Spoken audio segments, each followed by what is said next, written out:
All right, first, I want to start off immediately by saying that I know this was not the weekend that any of us had in mind.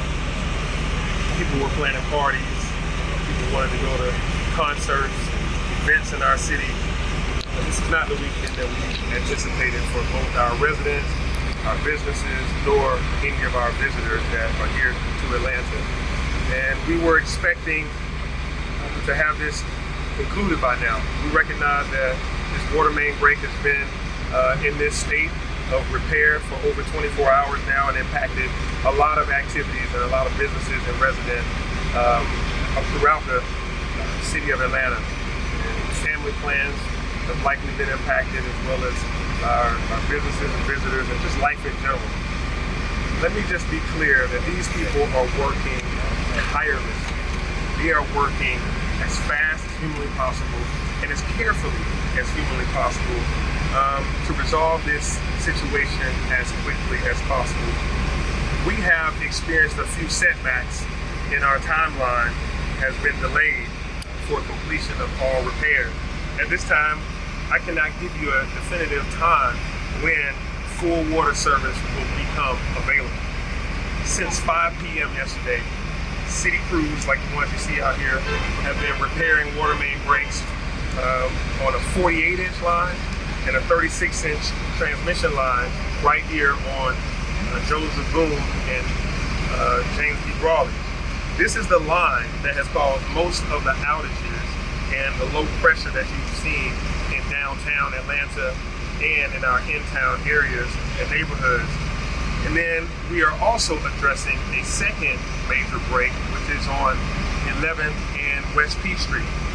Department of Watershed Management's Commissioner Al Wiggins is here, and his entire team have really been working on all of the above non-stop overnight and throughout the day on these water breaks and trying to do all they can to get this resolved.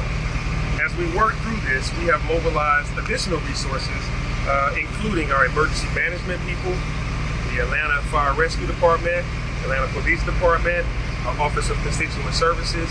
We've been in complete dialogue with our city council, as you see here, and many of our departments, including our communications and our information management, etc. And I want to thank Chief Shearbaum and Chief Smith that are here.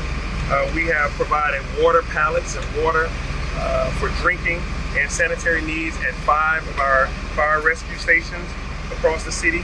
And our zone commanders and our police recruits are checking in on our senior citizens at senior high rises and towers. And so if you're a senior that is in need, please reach us at 311. Please continue to follow the boil water advisories and check in on our elderly and our vulnerable neighbors that are in your community as we work through the repair process. My administration understands very clearly how important the city's water supply is. That water is a valuable, a critical a critical resource, and cities can't function and lives can't function without it. It's absolutely at the top of our list, and it is a priority that has our fullest attention. We take this matter very, very seriously, and our whole team takes it very seriously. As you see us working on this, we apologize profusely for this disruption to life in the city of Atlanta. We will have regular updates going forward, telling exactly what's happening, what information we have. We'll have regular updates about what is happening and how that might affect you. And I will be candid that overnight we did not do the best job of communicating. We could have done a better job over the past day, and for that, I apologize in how we have not been able to give you as much up-to-date information as possible. But the crews are working. Now, I've been in direct conversation and contact with the COO, with the Commissioner of the Department of Watershed Management, with the Chief and everybody as we get this situation to a resolution. The Department of Watershed Management, as well as the City of Atlanta social media accounts, will have clear information on all channels moving forward. We will also have updates every 2 hours about this situation until it is 100% resolved. So you can expect that every 2 hours that you will get something digital, something written, or you will have us come before you directly on camera about things going forward. You can stay connected via social media, website updates, robocalls that you've seen through our Everbridge, or via text message. And you can sign up for Notify ATL by texting 888-777 to Notify ATL. Again, 888-777, and you can type that to Notify ATL, or you can go to visit www.atlantagA.gov/notifyatl to be able to get our text messages and robocalls. As we will hold regular press briefings so the media can partner with us to ensure that all residents and visitors are getting this information on television, on radio, on social media. I know many of you are already looking ahead and wondering how we can avoid this situation of going forward in the future. This is very old infrastructure. Let's be very clear about what we're dealing with. We're dealing with extremely old pipes that we want to continue to resolve these matters across the city by replacing old infrastructure. And we have reached out for help.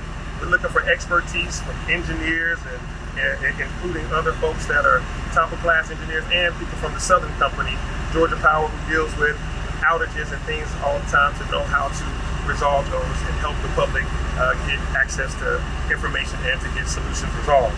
So finally, I just want to thank the men and women of the Department of Watershed Management for working day and night, and the rest of the team members across the city of Atlanta. Everybody has been focused on this and working. I want to thank them for their work. And I also want to thank the citizens of Atlanta for your patience, for your understanding, but also for holding us accountable. We will get to the end of this. We're working diligently on it, and we're going to work, and we're going to get through this together. After I have the Chief Smith and Chief Shearbaum and also Commissioner Wiggins speak, then I'll come back and take questions. So at this time, I'll have Fire Chief. We are 100% open, and thanks to our partners with Georgia Mutual Aid, who have mainly provided water tankers for us to assist for fires if they are needed or if fires arise. At the same time, we've also opened up to the community. We have 4 fire stations where we have water products as well as bottled water that are available for the citizens in the impacted areas. We are Station 1 on Elliott Street, Station 2 on Jonesboro Road, Station 10 on Boulevard, and Station 16 here on Boulevard. And we continue to monitor the status of the water and the bodies to make sure that we can assist the community in any way possible. In addition to that, we've activated our code enforcement officers, and they're making their rounds regularly to the hotels and the impacted businesses downtown, as well as we can't leave our senior citizens out. Making sure that we are taking care of those elderly members. And we're also making rounds to the local hospital. Impact on police operations to protect all neighborhoods for our city because of the disruption. And we are making modifications at police precincts that have been impacted by the water outage. At particular locations, there's 3 major lines intersect. And because of that, we had to shut all these lines down to repair this particular location, which called outages in certain areas. We learned this leak a little bit earlier yesterday afternoon. Before yesterday